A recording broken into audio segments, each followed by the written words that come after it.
DElEd science के कुछ question जानेंगे। पहला क्वेश्चन है, दीर्घकाल में भी भूमि पर किराया क्यों लिया जाता है? क्या भूमि में मूल एवं अनाश्वर शक्तियां होती है? भूमि एक मानवजय कारक है। इसकी पूर्ति अल्पकाल में बेलोच होती है, इसकी पूर्ति दीर्घकाल में बेलोच होती है। तो यहाँ जो है अनाश्वर शक्तियां होती है, ये भी गलत माना जाएगा। मानवीय कारक है, ये भी गलत। अल्पजाय बेचाल होती है, ऐसा भी नहीं है। तो डी नंबर ऑप्शन हमारा बिल्कुल सही होगा। इसकी पूर्ति दीर्घकाल में बेलोच होती है। तो डी नंबर ऑप्शन पहला का सही होगा।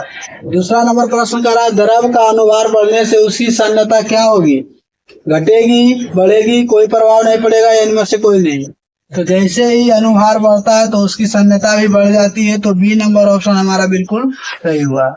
तीसरा नंबर प्रश्न है, फूलों का अध्ययन क्या कहलाता है? फूलों का अध्ययन क्या है? एंथोलॉजी, केनोलॉजी, एग्रियोस्ट्रोलॉजी या पेनेनोलॉजी कहलाता है।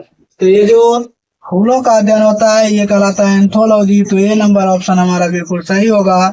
और उधर जो है पेनेनोलॉजी, इसमें पोलन यानी परागकण का अध्ययन किया जाता है। चौथा नंबर प्रश्न है, श्वेत प्रकाश में देखने पर साबुन के बुलबुले में रंग दिखाई पड़ते हैं, यानी 7 रंग के दिखाई पड़ते हैं, क्योंकि उसका क्या होता है? परिकिरणन होता है, वर्ण विक्षेपण होता है, विवर्तन होता है, व्यतिकरण होता है।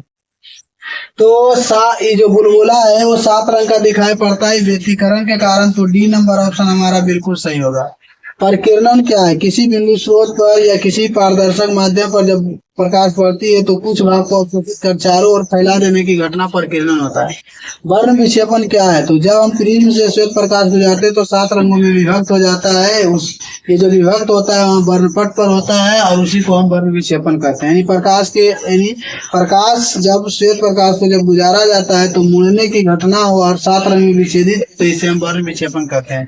विवर्तन क्या है? प्रकाश को किसी भी पारदर्शक माध्यम के किनारे से गुजरना या मुड़ना विवर्तन कहलाता है। 5वां नंबर क्वेश्चन है, कार्बन माइक्रोफोन एक परिवर्तित है, किसका? प्रेरकत्व युक्ति का, धारीय युक्ति का, प्रतिरोधक युक्ति का, या इनमें से कोई नहीं। तो कार्बन माइक्रोफोन एक परिवर्तित युक्ति है जो है प्रतिरोध युक्ति का। तो यहाँ से सी नंबर ऑप्शन हमारा बिल्कुल सही होगा। अगला 6ठा नंबर क्वेश्चन है, स्वचालित वाहनों में द्रव चलित ब्रेक कार्य करते हैं, किसके रूप में? आर्किमिडीज के सिद्धांत पर, पास्कल के सिद्धांत पर, बर्नौली के सिद्धांत पर, या वेल्च के सिद्धांत पर? तो ये स्वचालित वाहन में चलित ब्रेक होते हैं वो पास्कल के नियम पर, हाइड्रोलिक ब्रेक पर कार्य करता है। तो बी नंबर ऑप्शन हमारा बिल्कुल सही होगा। आर्किमिडीज का सिद्धांत जो होता है वो जल में कार्य करता है, यानी नीचे से जो बल लगाता है जल में। 7वां नंबर क्वेश्चन है, मरकरी थर्मामीटर का प्रयोग अधिकतम कितने तापमान को मापने में किया जाता है? मरकरी थर्मामीटर से कितना मापा जाता है? 500 सेल्सियस, 260 सेल्सियस, 360 सेल्सियस या 100 सेल्सियस? तो 360 सेल्सियस को हम मापते हैं। तो सी नंबर ऑप्शन हमारा बिल्कुल सही होगा। 8वां नंबर क्वेश्चन है, विटामिन सी का रासायनिक नाम है एस्कॉर्बिक एसिड, नियोसिन, रेटिनॉल, टेकोफेरॉल। तो जो विटामिन सी का रासायनिक नाम होता है वो एस्कॉर्बिक एसिड होता है। तो यहाँ से हमारा ये नंबर ऑप्शन बिल्कुल सही होगा।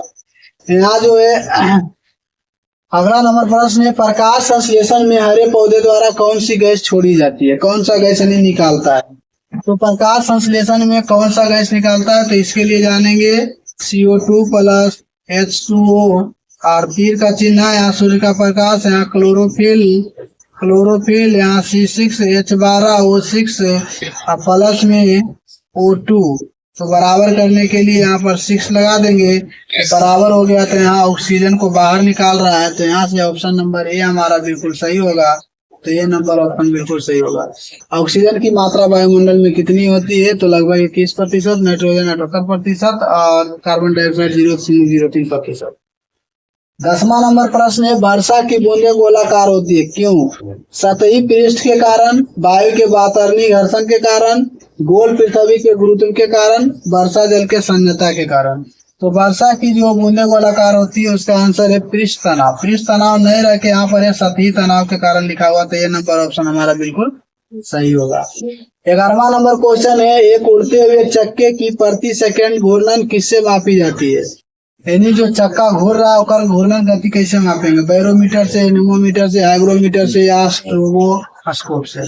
तो जो उड़ते हुए चक्के की गति मापेंगे वो स्ट्रोबोस्कोप से मापेंगे उसकी गति को, तो यहाँ से डी नंबर ऑप्शन सही होगा।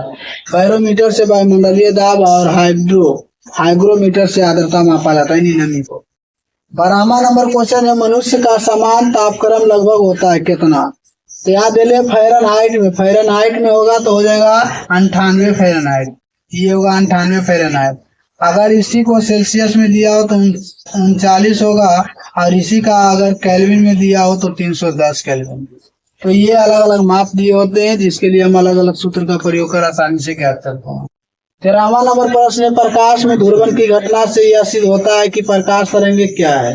क्या तीक्ष्ण है, प्रगामी है, अनुप्रस्थ है, अनुदैर्ध्य है? तो प्रकाश जो होता है वो अनुप्रस्थ होता है, तो सी नंबर ऑप्शन सही होगा। कैसे पता चला अनुप्रस्थ है? तो ध्रुवण से। 14वां नंबर प्रश्न है, प्रकाश संश्लेषण के दौरान ऑक्सीजन कहाँ से प्राप्त होता है?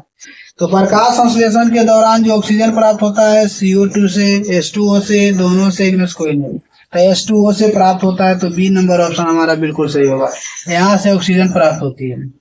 15वां नंबर क्वेश्चन है, सूर्य के प्रकाश में किस रंग का प्रकीर्णन सबसे अधिक होता है? तो सबसे अधिक प्रकीर्णन किसका होता है? लाल, हरा, नीला, बैंगनी।